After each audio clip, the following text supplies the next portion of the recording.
അപ്പം നമ്മളിന്ന് ഒരു ചെറിയ ബീറ്റ്റൂട്ട് അച്ചാർ ഉണ്ടാക്കാനുള്ള പരിപാടിയാണ് ഗൈസ്.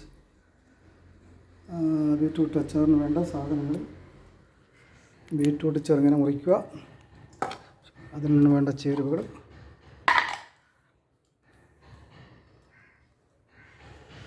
അപ്പം നമ്മൾ ബീറ്റ്റൂട്ട് അച്ചാറിലേക്ക് കിടക്കുക.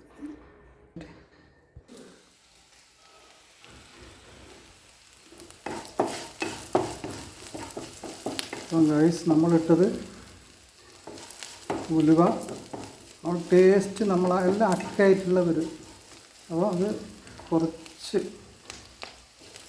നമ്മുടെ ഉലുവകളും ഇത് ചെറിയൊരു റെസിപ്പിന് വേണ്ടി ഒരു നല്ലൊരു എല്ലാം നല്ലൊരു ഇടിയായിട്ട് നമ്മളുണ്ട്. ചതച്ചിടാതെ വെളുത്തുള്ളി, പച്ചമുളക്,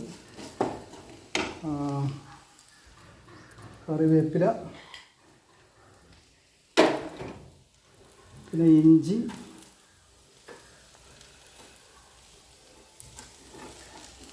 പച്ചമുളക്, കറിവേപ്പില, വെളുത്തുള്ളി, റെസിപ്പിയായിട്ട് മറ്റേ കുറച്ച് ഉലുവകൾ ഇടുക.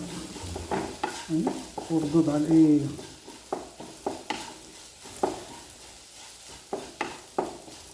ഉഴുന്നിൻ്റെ ചെറിയൊരു ഇടിയുണ്ടെങ്കിൽ കുറച്ച് സ്മെല്ലും നല്ലൊരു ഫ്ലവറിങ്ങായി മാറിക്കിട്ട് അതിന് വേണ്ടി നമ്മൾ ചെയ്യും.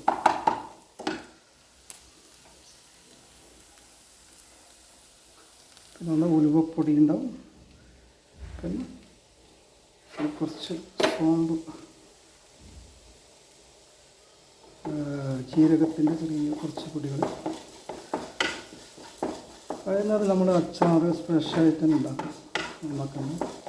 അത് വേഗം പൊടിച്ച് മസാല അച്ചാർ പൊടി ഇല്ലാണ്ട് തന്നെ കുറച്ച് കായപ്പൊടിയും ചേർത്ത് നമുക്ക് പുറത്തുനിന്നുള്ള മസാല ഒന്നും ഉപയോഗിക്കാതെ നമുക്ക് നാച്ചുറലായിട്ട് ഇൻഗ്രീഡിയൻസ് ഉള്ളതൊക്കെ വേണം അച്ചാർ